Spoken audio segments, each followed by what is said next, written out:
ไปทุกคนตอนนี้พวกเขากำลังจะเดินทางไปที่โอโซนบูติกโฮเทลเนาะอีกประมาณ 150 เมตรเลี้ยวขวาเข้าสู่ซอยอินทาเกตข้างหน้านะเป็นทางมาจากดานมีสภาพไทยน้ำมาจากหนองคายเนาะอันนี้เขากลับอันนี้ทางเขามาจากเซ็นทรัลเนาะขี่มาเขาจะเห็นป้ายว่าบิ๊กล็อต ทางแย เนาะ กที่ บิ๊กล็อตตัวนี้เนาะมันก็จะเห็นเลยว่าโอโซนเนาะป้ายทางเข้าครับโอโซนบูติกโฮเทลเดินเข้านี่เลยเนี่ยทางกว้างสะดวกสบายเลยเนาะเราจะเห็นตึกสูงๆทางหน้านะ 3 ใช้บริการ ไปนี้ครับก็จะเข้าไปข้างในโรงแรมเนี่ยตอนนี้เราเข้าทางในของโรงแรมแล้วเนาะ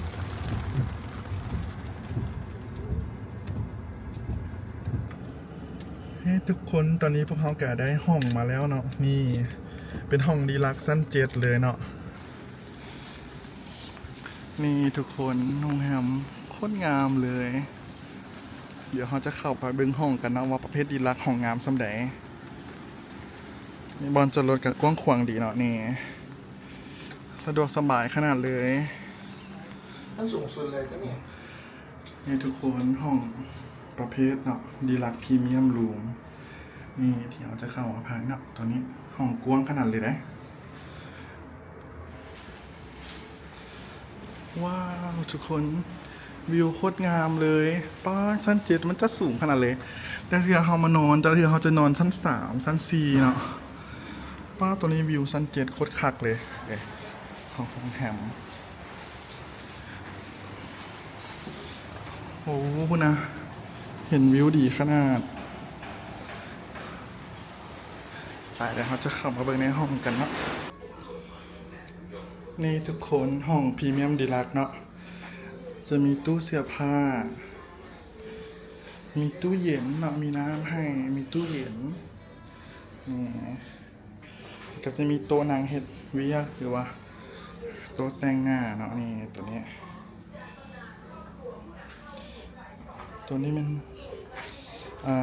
กาต้มน้ำเนาะกาต้มน้ำดื่มแล้วก็มีอันใดเป่าผมให้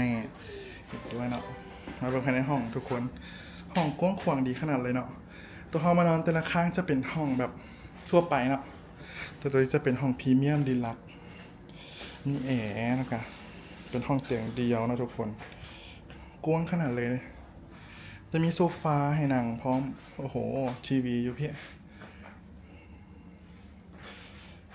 โอ้โหทุกคน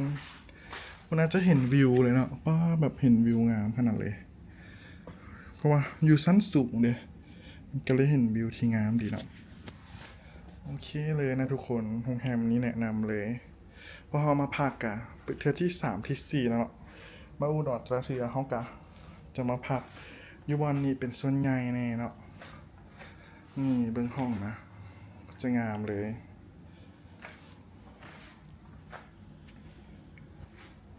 มีระเบียงออกไปเนาะตรงนี้จะเป็นระเบียงออกไปโอ้โหแอร์ตัวนี้คือแอร์ใหญ่แท้นี่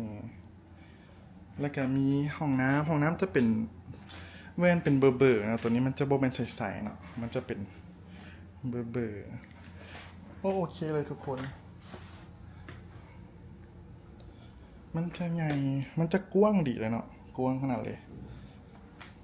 นะครับจะย่างมาเบิ่งอันนั้นคักขนาดเลยนี่มีสระลอยน้ำอีกทุกคนเดี๋ยวลงไปทางลุม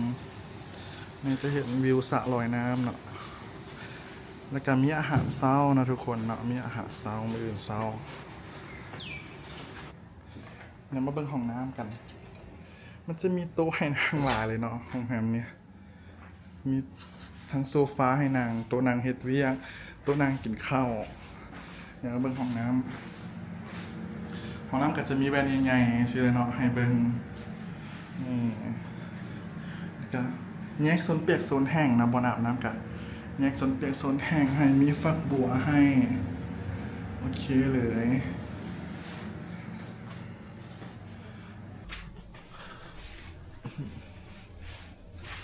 ยามเช้าของโรงแรมเนาะ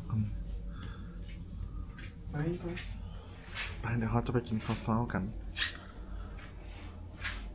เบิ่งห้อง นอนสะดวกสบายขนาดเลยวิวซันเจ็ดวิวโคตรงามเลยไปป้ารถเต็มเลยคุณนะ คนมาพักหลายขนาดให้ทุกคนเขาจะมาแบบซอฟต์แฮมกันเนาะจนดอกไม้โอ้โหข้าวพวกแซนด์วิชเนาะมีแกะมีจืดมีไข่ดาวมีข้าวต้มพร้อม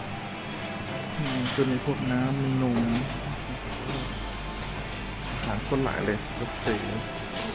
ชิ้นต่างๆนี่ทุกคนภายในโรงแรมกะ